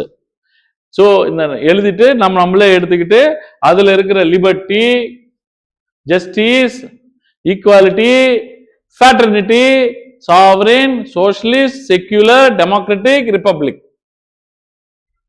இப்படிப்பட்ட கான்ஸ்டிடியூஷனை நம்மளே கொடுத்துக்கிட்டு இதை வந்து கட்டி காப்பாற்றுவோம் அப்படின்னு சொல்லி போட்டிருக்காங்களா? அது பேரு வந்து எங்கிருந்து வருது? கராச்சி செஷன் 1931 இருந்து வருது. மாடர்ன் இந்தியாவுக்கும் பாலிட்டிக்கும் லிங்க் இல்லைன்னா அப்படின்னா தாயும் மகன் மாதிரி லிங்க் இல்லை நீங்க சொல்ல முடியாது. There is a DNA link always. அப்புறம் 22 ஜனவரி 1947 அடாப்ட் பண்ணி அப்ஜெக்டிவ் ரெசல்யூஷனை. அப்புறம் 29 ஆகஸ்ட் 1947 பிஆர் அம்பேத்கர் தலைமையில டிராப்டிங் கமிட்டியை அமைக்கிறாங்க. 29 ஆகஸ்ட் அப்படின்னா just after the independence. Just after the independence. HC. முகர்ஜியோட சேர்த்து வி.டி. கிருஷ்ணமாச்சாரியும் vice president of the constituent அசம்பிளியா நாமினேட் பண்றாங்க. இது எல்லாமே கேள்வி. மாடர்ன் இந்தியால இருந்து கேட்டா என்ன, உங்களுக்கு பாலிட்டில இருந்து கேட்டா என்ன, ஆனா கேள்வி வருது இல்ல. எல்லாமே சிங்கிள் லைனர்ஸ். வி.டி. கிருஷ்ணமாச்சாரி யாரு, எச்.சி. முகர்ஜி யாரு கேட்க கூடாது. என்ன சார் இது சமச்சீர் கல்வி புக்ல இல்ல கேட்க கூடாது. when you are studying for open examinations, questions will be coming open. அக்கு வேற ஆணி வேற ஒரு அளவுக்கு படிச்சு வச்சிருக்கணும். கடைசியா 11 months 2 years 11 months 18 daysல இது கம்ப்ளீட் பண்றாங்க. அப்புறம் 24th ஜனவரி என்ன பண்றாங்க, 395 ஆர்டிகல் 8 ஸ்கெட்யூல். இப்ப எவ்வளவு இருக்கு ஆர்டிகல், 445 ஆர்டிகல் இருக்கு. இப்போ எத்தனை இருக்கு, 445 ஆர்டிகல் இருக்கு. 22 பார்ட்ஸ் 8 ஸ்கெட்யூல். இப்போ 12 schedule. 73rd and 74th amendment 1992ல urban local body and panchayat ராஜுக்கு நம்ம 11th and 12th schedule create பண்றோம். 10th ஸ்கெட்யூல் ஆன்டி டிஃபெக்ஷன் லாக்கு. 9th ஸ்கெட்யூலுக்கு ஜுடிஷியல் ரிவ்யூ இருக்கக்கூடாத சட்டங்கள் அதுல போடுறதுக்காக 9th ஸ்கெட்யூலை கிரியேட் பண்றோம். அது ஃபர்ஸ்ட் அமெண்ட்மெண்ட் ஆக்ட் 1951ல. புரியுதுங்களா? சோ 1950ல இதுதான் இருந்தது. This day that year original photograph constitution hall at New Delhi. இவர் தான் the first president of the interim constitution assembly. Interim president சொல்லலாம், டெம்பரரி பிரசிடென்ட் சொல்லலாம், பிரசிடென்ட் எலெக்டட் டெம்பரரின்னு சொல்லலாம். உங்களோட புரோட்டம் ஸ்பீக்கர் மாதிரி. உங்களோட புரோட்டம் இப்ப ஸ்பீக்கரோட பொசிஷன்ல யார் உட்கார்ந்துட்டு இருந்தாங்கன்னா கான்ஸ்டிடியூண்ட் அசம்பிளியில டாக்டர் ராஜேந்திர பிரசாத் உட்கார்ந்தாரு. அதுக்கு முன்னாடி 2 நாள் யாரும் உட்கார்ந்தாங்க, அவரை எலெக்ட் பண்ணணும், எலெக்ஷன்ஸ் நடக்கணும். அந்த எலெக்ஷன்ஸ் நடக்கிறதுக்காக பெரியவரா இவர் உட்கார வச்சாங்க. யார?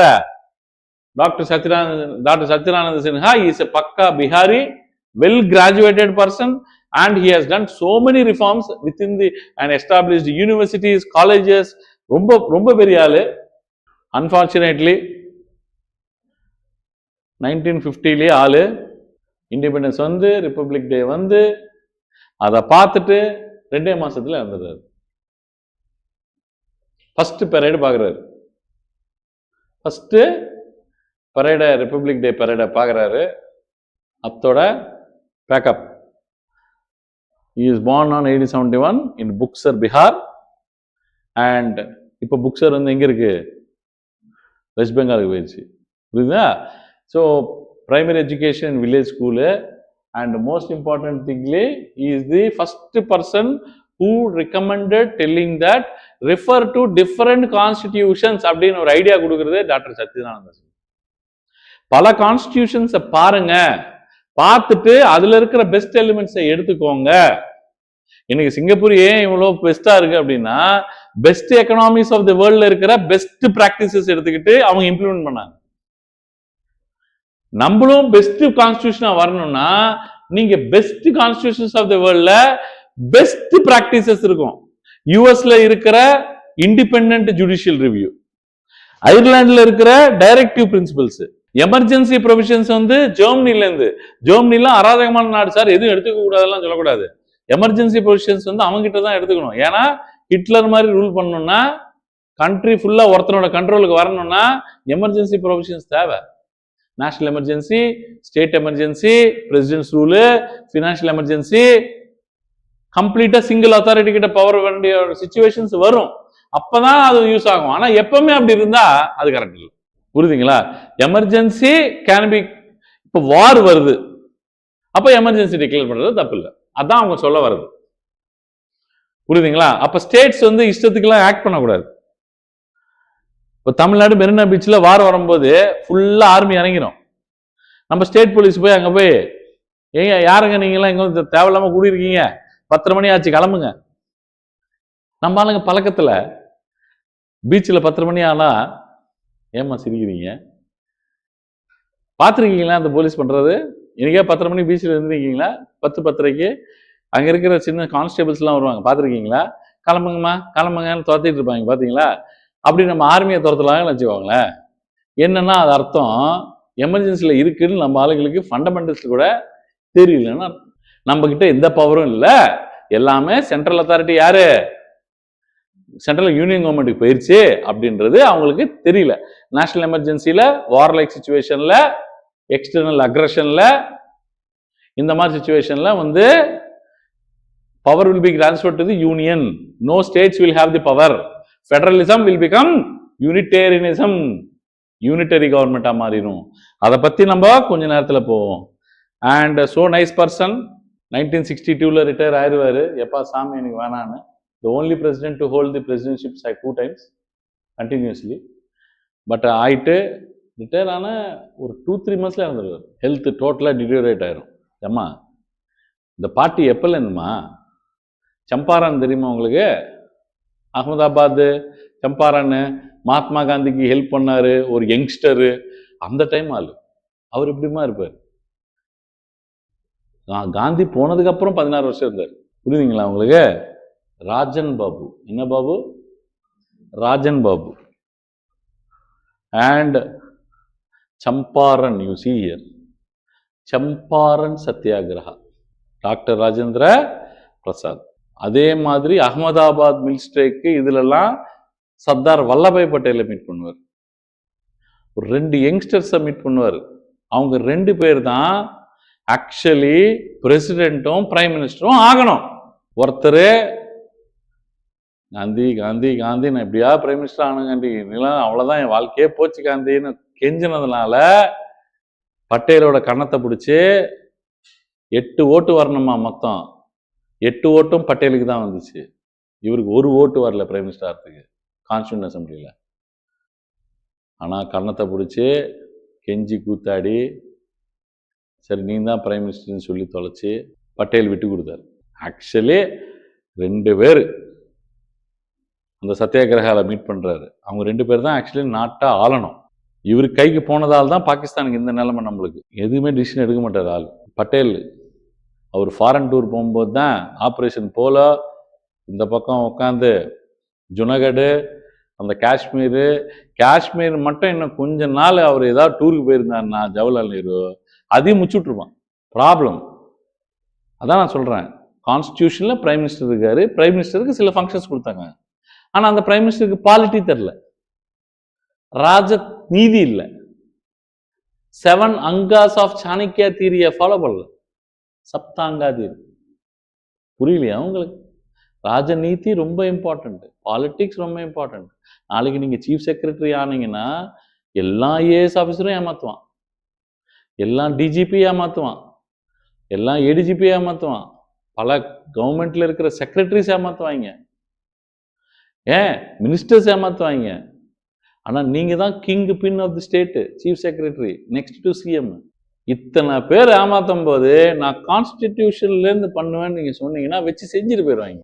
சீஃப் செக்ரட்டரி ஃபங்க்ஷன்ஸ் அப்படின்னு கேட்டீங்கன்னா சில ஃபங்க்ஷன்ஸ் சொல்லுவான், அதுதான் நீங்க பண்ணுவேன்னு உட்காந்தீங்கன்னா தூக்கி போட்டு மிதிப்பாங்க.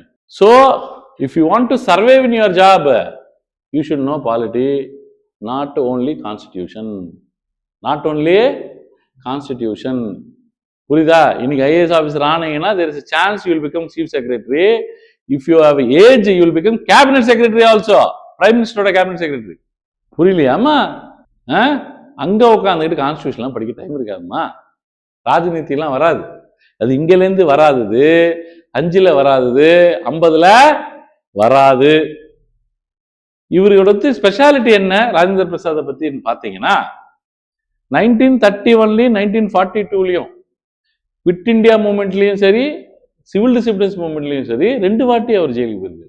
காந்திஜி மாதிரி அவரும் 24ல போனாரு, 32ல போனாரு, 22ல போனாரு, 32ல போனாரு, 42ல போனாரு. இவர் 22ல மிஸ் ஆயிட்டாரு.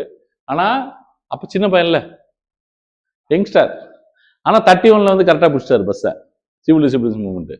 அடுத்தது குவிட் இண்டியா மூவ்மெண்ட். இதெல்லாம் நான் ஏன் பாலிட்டியில் இருந்தாலும் அந்த பாயிண்ட்ஸை திரும்பி திரும்பி ரிவோக் பண்ணிட்டு இருக்கேன்? அங்கே கனெக்ட் ஆகணும், அந்த கனெக்ட் ஆகணும். ஆட்டோமேட்டிக்காக கிராஸ் டிசிப்ளினரி நாலேஜ் வரணும். பாலிட்டி பாயிண்ட்டை கொண்டு போய் மாடர்ன் இந்தியாவில் எழுதணும், மாடர்ன் இந்தியா பாயிண்ட் எடுத்துட்டு வந்து பாலிட்டியில் எழுதணும். இது மாடர்ன் இந்தியா, நான் மாடர்ன் இந்தியாவில் தான் எழுதுவேன். பாலிட்டி நான் பாலிட்டியில எழுதுவேன். இப்படி சொல்லும் போது பாயிண்ட்டை தேடி தேடி கடைசி வரைக்கும் ஓஞ்சி போயிருவீங்க.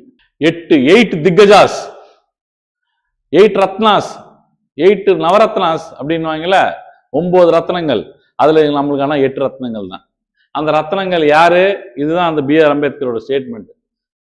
299 members, 2000 amendments, 165 days of discussion, 11 sessions. Finally, we have constitution. Who are there? Most of the committees are headed by Jawaharlal Nehru. ஐயா ப்ளீஸ், நான் இந்த கமிட்டியோட சேர்மன்.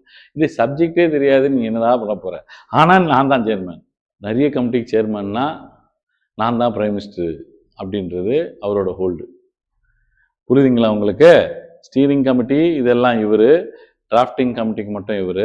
ஹெச்சி முகர்ஜி வந்து வைஸ் பிரசிடென்ட்டும் ஆவார், ப்ளஸ் வந்து மைனாரிட்டிஸோட sub committee. So union powers, union constitution இதெல்லாம் ஜவஹர்லால் நேரு. ஏன்னா யார் யூனியனு ஸ்டேட்ஸ் எல்லாத்தையும் ஹேண்டில் பண்ணுறாங்களோ மோஸ்ட்லி அவங்க தான் பிரைம் மினிஸ்டர் ஆவாங்க. Every line is a question, every line is a question. அந்த பின்னாடி இருக்கிற கை போட்டுக்கிட்டு கண்ணம் போடுறாரு, அவர்கிட்ட இருக்கியா? இல்லைன்னா அந்த பக்கம் வானத்தை பார்க்குறாரு ஒருத்தர், அவர்கிட்ட இருக்கியா? பட்டேல், அம்பேத்கர் எனக்கு தெரிஞ்ச நாலேஜ் புரியுதுங்களா? ஹெச்சி முகர்ஜி எனக்கு இருக்கிற நாலேஜில். He is giving speech in the Constitution Assembly. You can see Rajendra Prasad sitting in the topmost speaker of the position la ukandirukar. And we borrowed Constitution from multiple sources. Multiple sources la irundhu multiple special features eduthu நம்ம வந்து கான்ஸ்டிடியூஷன்ல நம்ம வந்து inculcate பண்ணோம். நம்ம இந்தியாக்கு ஏற்ற மாதிரி வச்சோம். Independent judiciary வேணும் யுஎஸ் மாதிரி. அதனால தான் எனக்கு எப்ஸ்டைன் ஃபைல்ஸ் ரிலீஸ் ஆச்சு. இண்டிபெண்டன்ட் ஜுடிஷியரி இந்தியாலையும் இருக்குன்றாங்க. ஆனா எப்படி 5 பேரும் வந்து ஒரே தீர்ப்பு ஒரு லைன் கூட மாத்தாம அயோத்தியாவுக்கு எழுதுனாங்கன்னா என்னோட டவுட். இண்டிபெண்டன்ட் ஜுடிஷியரின்னா என்ன? Working without executive or legislative influence இல்லாம. எக்ஸிக்யூட்டிவ் யாரு? Prime minister and council of ministers and chief secretaries, cabinet secretaries. Legislature யாரு? Member of parliaments and etcetera, prime minister, law making bodies. இவங்களோட influence எங்க இல்லாம? Judiciary மேல இல்லாம, supreme court, high court மேல இல்லாம. கரெக்டாமா? எப்படி அது 72 வருஷமா 73 வருஷமா வராத தீர்ப்பு, 400 வருஷமா தீராத ஒரு பிரச்சனை, எப்படி 5 ஜட்ஜ் பெஞ்சு ஒரு லைன் கூட மாத்தாம ஒரு முஸ்லீம் மெம்பர் வேற, அதுல முஸ்லீம் ஜட்ஜ் வேற, சீஃப் கோர்ட்ல, ஹைகோர்ட், சுப்ரீம் கோர்ட் ஜட்ஜு, அவரு கூட இசுவாசு கூட மாறாம எல்லாரும் ஒரே மாதிரி தீர்ப்பு எப்படி எழுதினாங்க? எழுதி வச்சு கரெக்டா 2 வருஷத்துல எப்படி அங்க கோயில் இருந்துச்சு? அந்த கோயிலுக்கு எப்படி திரண்டு நீ இன்னும் அயோத்தியாவுக்கு போலியா? எங்கு ராமாவ, யோ ராமாவ இன்னும் நீங்க பாக்கலையா? எங்கன்னா என்ன? யூத் யோ ராப், சின்ன பையன் யாரு? ராமா. அவ்வளோ அழகான சிலை அது. நீங்க பார்த்துக்கிட்டே இருக்கலாம். அந்த அந்த ஆரா, அந்த பவருக்காவது ஒரு அடி போய் பார்க்கலாம். ஆனா அந்த மாதிரி ஒரு செட்டப். பிளஸ் முஸ்லிமுக்கு ஒரு 5 ஏக்கர் வேணும்னா நாங்க தரோன்னு ஒரு தீர்ப்பு வேற. அது நீனே வச்சுக்கோட்டான். உடனே ஒரு 4 பேர் ரெடி பண்ணிட்டாரு. வக்ஃப் போர்டு, இந்த மாதிரி முஸ்லீம்ல ஹெட்ஸ் எல்லாம் இருப்பாங்களா உத்தரப்பிரதேஷ்ல. இது அழகான தீர்ப்பு, திறமையான தீர்ப்பு. இது வந்து ஒரு milestone, it's a benchmark, landmark ஜட்ஜ்மெண்ட்னு யாரையோ சொல்ல வைக்கல. இதுதான் சாவரானிட்டி. உனக்கு மேல நான் இருக்கேன்டா, நீ முஸ்லீம் லீடரா இருக்கலாம், நீ சொன்னா 10 பேர் வந்து எரிப்பான், கொளுத்துவான். ஆனா உனக்கு மேல நான் இருக்கேன், நான் உன்னை கொளுத்திட்டா பேசாம அந்த பிரச்சனையை முடி. காங்கிரஸ் கேட்கறான், எல்லா தேவாலயங்களையும் நீ கொண்டு வரணுமே, சவுத் இந்தியாவில் ஒரு தேவாலயத்தை கூட நீ இன்னும் டெவலப் பண்ணலையே. எல்லா ஆலயங்களும் நீ வந்து குறிப்பிட்ட ஒரு 10 கோயில் மட்டும் வச்சு கரெக்டா, அது எப்படி சோம்நாத் குஜராத், உத்தரப்பிரதேஷ் வாரணாசி உன்னோட கான்ஸ்டியூஷனு, உன்னோட கான்ஸ்டியூஷன்ல உன்னோட கான்ஸ்டிடுவன்சி, உன்னோட தொகுதி. புரியுதாம்மா? Any doubts you have? Ayodhya Yogi Adityanath. ஏன் சில ஆலயங்களை மட்டும், ஏன் நாகாலாந்துல கோயில் இல்லையா, மணிப்பூர்ல கோயில் இல்லையா, தமிழ்நாட்டுல கோயில் இல்லையா, கர்நாடகால இல்லையா? ஏன் இங்க இந்த கோயிலுக்கும் அந்த ஃபண்டிங் இல்ல? ஏன் 700 கோடி கொடுத்தீங்க? பாலிடிக்ஸ். இந்த question can be interview question also. Art and கல்ச்சர்ல வச்சு அப்படியே கனெக்ட் பண்ணி உங்களை கொண்டு போய் கடைசியில் இந்த கேள்வியில் நிக்க வச்சிருவாங்க. புரியலையா? நியூட்ரலா நீங்க சொல்லணும், எந்த பக்கமும் சாஞ்சி பேசக்கூடாது, நியூட்ரலா சொல்லணும். ஆமா, இது நீங்க ஆல்ரெடி தட்டி இருப்பீங்க. ஆனா மோஸ்ட் இம்பார்ட்டன்ட் பாயிண்ட்ஸ்னு பாத்தீங்கன்னா, இது government of India act 1935 pass பண்ணிருப்பாங்க. பர்மாவை பிரிட்டிஷ் கவர்மெண்ட்ல இருந்து பிரிச்ச ஒரு முக்கியமான இதுதான் ஆக்சுவலி பேஸ். எதுக்கு? இந்தியன் இண்டிபெண்டன்ஸ் ஆக்டுக்கு 1947. கான்ஸ்டிடியூண்ட் அசம்பிளி டிஸ்கஸ் பண்ணதே maximum government of India act. இதுல இருந்தா கவர்னரை எடுத்து அப்படியே வச்சிருப்பாங்க. ஆர்பிஐ உருவானது, பர்மா பிரிஞ்சது, எல்லாமே நீங்க எலெக்ஷன்ஸ் நடத்துறது. புரியுதுங்களா? பெடரலிசம் பத்தி, ஸ்டேட்ஸ்க்கு என்ன பவர், சென்டருக்கு என்ன பவர், எல்லாமே கவர்னருக்கு என்ன பவர், எல்லாமே இதுல இருக்கு. Government of India act 1935. எந்த கொஸ்டின்ல எங்க இருக்கு இந்த government of India act 1935? Mains டெஸ்ட்ல இல்லையா? இல்ல. ஏன்னா அது வந்து அடுத்த ஃபியூச்சர்ல வரும். ஏன்னா அது கான்ஸ்டிடியூஷனோட லிங்க் ஆகும். சரிங்களா? Single citizenship, parliamentary form of government, rule of law அப்படின்றது நீங்க தெரிஞ்சுக்கணும். இது ஏவி டைசி கொடுக்குறாரு இந்த கான்செப்ட். ரூல் ஆஃப் டைசியோட கான்செப்ட் இது. என்ன சொல்றாரு? Nobody is above the law, below the law, everybody is equal before the லான்றது. ஏன்னா பிரபுக்கள் இருக்கக்கூடாது. கவர்னரா இருந்தாலும் சரி, பிரசிடென்டா இருந்தாலும் சரி, அவங்க பவர்ல இருக்கும் போது ஏதாவது கொஞ்சம் எக்ஸம்ஷன்ஸ் இருந்தாலும் கொலை பண்ணா அதே தண்டனை, அதே கோர்ட்டு, அதே போனு. கமிஷனரா இருந்தாலும் பாக்சோ கேஸ் ஆச்சுன்னா கமிஷனரை போன்ல நிக்க வச்சுதான் ஆகணும். புரியல உங்களுக்கு? சோ அவங்களோட அபிஷியல் அத்தாரிட்டியில பண்ண ஜாபுக்கெல்லாம் எக்ஸப்ஷன்ஸ் கொடுத்தாலும் சைட்லைன் பண்ணி பண்ணது எல்லாமே நோபடி இஸ் அபோவ் தி லா, எல்லாருமே ஈக்குவல் பிஃபோர் தி லா. இந்த ரூல் ஆஃப் லா வச்சுதான் உங்களோட ஆர்டிகல்ஸ் கான்ஸ்டிடியூஷன்ல 14 to 18 வந்து டிசைன் பண்ணிருப்பாங்க. Right to equality, untouchability abolish பண்றது, டைட்டில்ஸ் ரிமூவ் பண்றது, ராஜாதி ராஜ, ராஜ மார்த்தாண்ட, ராஜ குலோத்துங்க, இதெல்லாம் வந்து ரிமூவ் பண்ணது யாரு? இந்த article 18. Article 17 abolition of untouchability. 14, 15, 16 right to equality, எல்லாருமே ஈக்குவல், ஒர்க்லயும் ஈக்குவல். ஆனா அதுலயும் எக்ஸம்ஷன்ஸ் இருக்கு. விமனுக்கு வேணா நீங்க வந்து கன்சிடர் பண்ணலாம், வல்லரபிள் செக்ஷன்ஸ் எஸ்சி எஸ்டிஸ்க்கு கன்சிடர் பண்ணலாம். ஆனா ஈக்குவாலிட்டி வந்து மறக்க கூடாது. இப்போ ஃபார் எக்ஸாம்பிள் நான் ஹேண்டிகேப்டு, ராதிகா வந்து நார்மல் பர்சன். இங்க ஒரு வார்த்தையை சொல்லிட்டு உள்ள போறேன். நான் 2 பேருக்கும் ஈக்குவாலிட்டி தாங்க, இந்த வேலைக்கு 2 பேரும் ஒரே எக்ஸாம் பாஸ் பண்ணணும்னா அது தர்மமா அதர்மமா? அதர்மம். ஈக்குவாலிட்டி இருக்கணும், ஆனா அதுக்குள்ள ஈக்விட்டி இருக்கணும். அதுக்குள்ள என்ன இருக்கணும்? ஈக்விட்டி. ஈக்குவாலிட்டி இருந்தா பிரச்சனை இல்ல. ஆனா எல்லா இடத்துலயும் நீ வந்து எல்லாரும் இந்த கியூல இருந்தாங்க வந்தாகணும் சாமியை கும்பிடுறதுக்குன்னு சொன்னா தப்பு. பிசிக்கலி ஹேண்டிகேப்டு சீனியர் சிட்டிசன்ஸ்க்கு தனியா கியூ வைக்கணும். அங்க என்ன பாக்குறாங்கன்னா ஈக்குவாலிட்டியில ஈக்விட்டி பாக்குறாங்க. நல்லா புரிஞ்சுக்கோங்க. இது நான் அப்புறம் திரும்பி சொல்லுவேன். எல்லாமே எங்கல இருந்து வருது சார்? ரூல் ஆஃப் லா என்ற கான்செப்ட். தனியா ஒரு 10 மார்க்கர் கேட்க கூட வாய்ப்பு இருக்குது. யார் கொடுத்தாங்க? டைசி. சரி, இண்டிபெண்டன்ட் ஜுடிஷியரி எங்கிலிருந்து வந்திருக்குன்னு சொன்னேன் இவங்கிட்ட. ஃபண்டமெண்டல் ரைட்ஸ், அடிப்படை உரிமைகள் 2012 to 35 யூஎஸ்ல இருந்து. இது ரெண்டும் மறக்கவே கூடாது. கெனடியன் கான்ஸ்டிடியூஷனுக்கு ஸ்ட்ராங் சென்ட்ரல் கவர்மெண்ட் வந்து அங்கிருந்து தான் வந்துச்சு. அயர்லாண்ட்ல இருந்து டைரக்டிவ் பிரின்சிபல்ஸ் 36 to 51. ஆஸ்திரேலியால இருந்து மோஸ்ட் இம்பார்ட்டன்ட் கங்கரண்ட் லிஸ்ட். அப்படின்னா யூனியன் கிட்ட என்ன பவர் இருக்கணும், அது வந்து சென்ட்ரல் லிஸ்ட், யூனியன் லிஸ்ட். என்னென்னலாம் பவர் இருக்கணும், எது எதுலாம் சட்டங்கள் பண்ண முடியும்னு வைக்கிறது யூனியனோட லிஸ்ட். ஸ்டேட் எதுலலாம் வந்து சட்டங்களை உருவாக்கலாம், ஸ்டேட் லிஸ்ட். இவங்க ரெண்டு பேரும் கை வைக்கலாம் அப்படின்ற சட்டங்கள் இருக்கு பாத்தீங்களா, அந்த லிஸ்ட் நம்ம யார்கிட்ட இருந்து எடுத்துக்கிட்டோம். வந்து இந்த லிஸ்ட் எல்லாம் எங்க சார் இருக்குன்னு கேட்டீங்கன்னா 7th ஸ்கெட்யூல்ல இருக்கும். எந்த ஸ்கெட்யூல்? மொத்தம் எத்தனை ஸ்கெட்யூல்? 12 ஸ்கெட்யூல். 7th ஸ்கெட்யூல்ல நீங்க 3 லிஸ்ட் பார்க்கலாம். Union list, state list, concurrent list. அதுல சப்ஜெக்ட்ஸ் வாங்க. அந்த சப்ஜெக்ட்ஸ் எல்லாம் என்னன்னா, அந்த எஜுகேஷன்ன்றது ஒரு சப்ஜெக்ட். எஜுகேஷன் வந்து இப்ப எங்க இருக்கும்னா கங்கரண்ட் லிஸ்ட்ல இருக்கும்.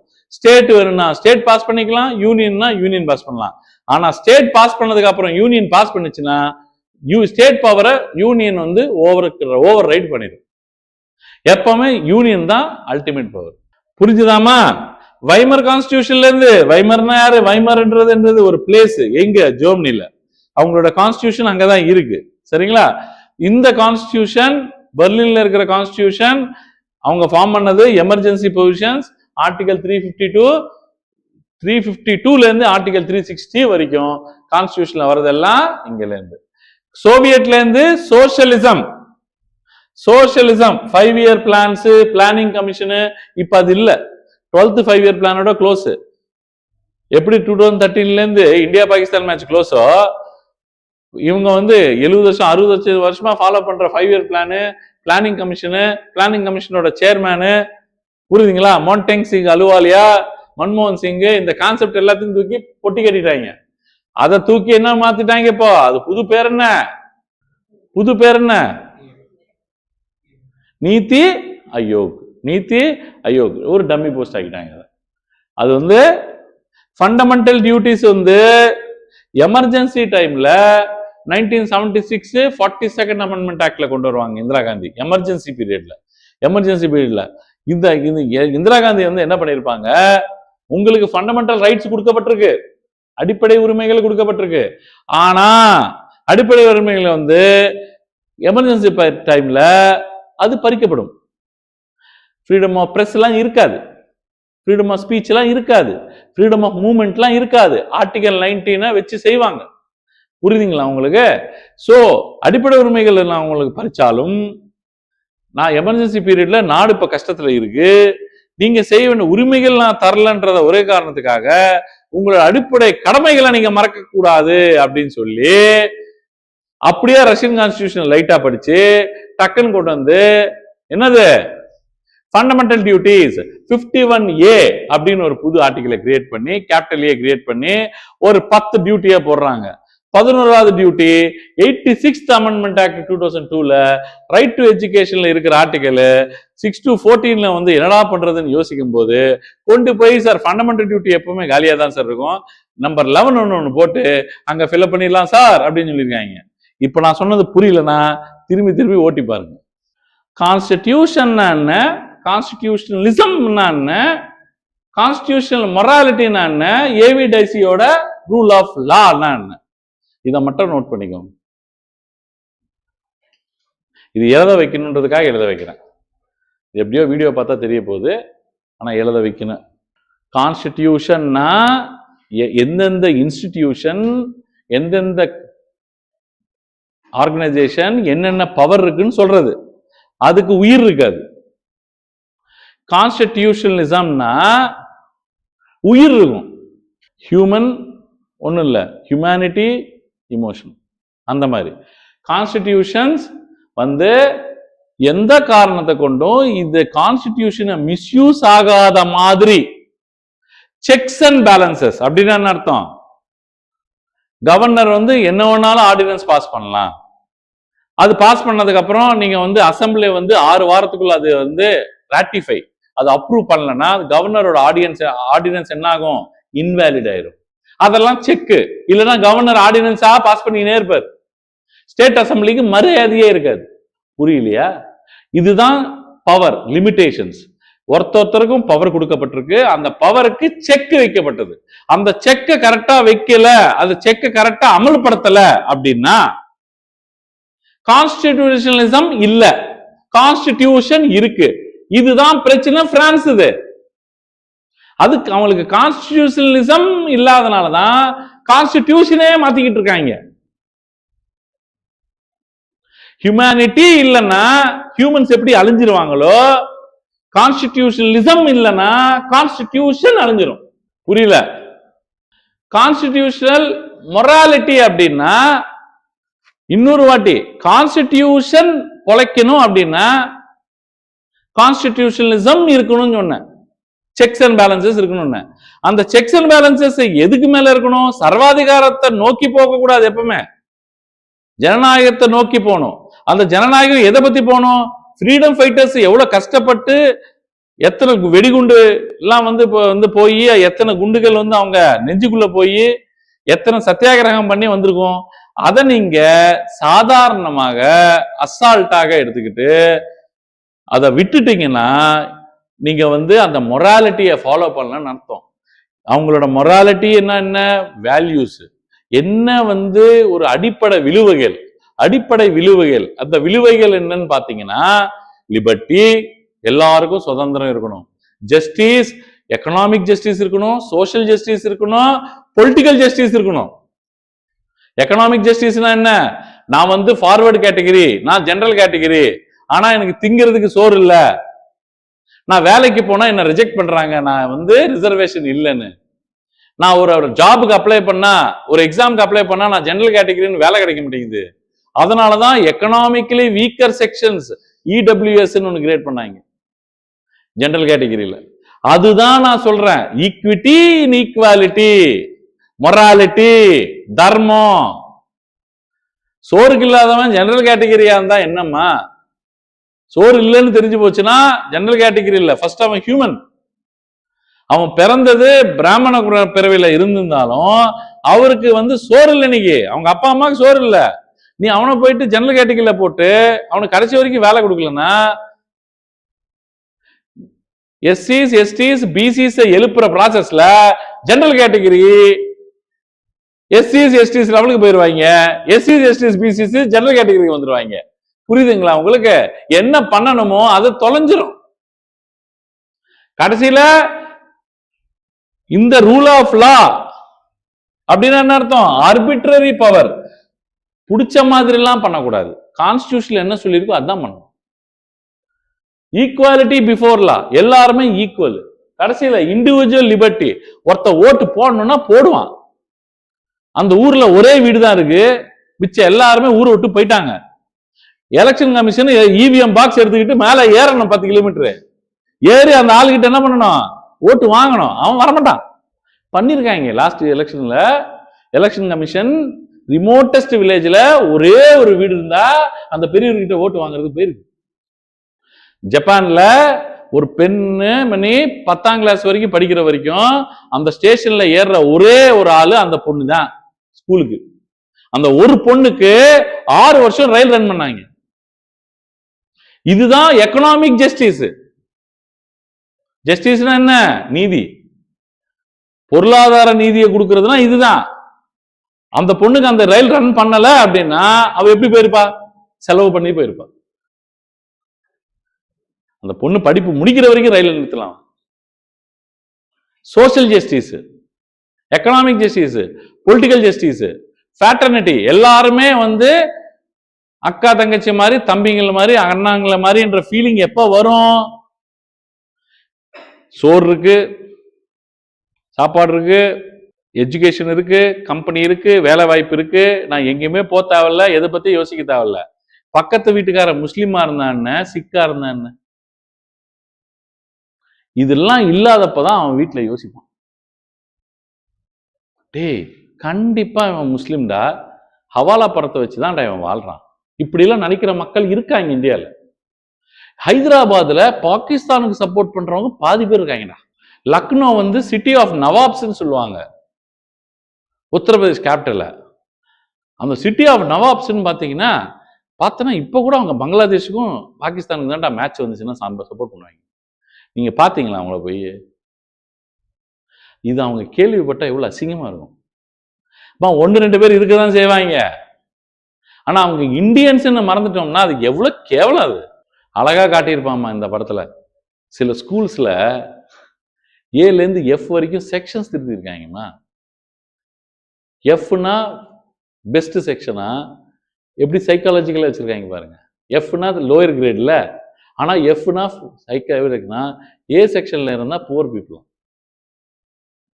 எல்லாமே நீட்டுக்கு ஃபீஸ் கட்டிருக்காங்க. நல்லா கவனிங்க, எல்லாருமே நீட்டுக்கு ஃபீஸ் கட்டிருக்காங்க. அதே 4 லட்சம் ரூபா.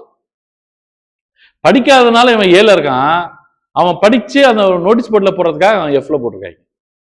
அவங்களுக்கு டீச்சர்ஸ் வேற, அவங்களுக்கு ட்ரைனிங்கே வேற.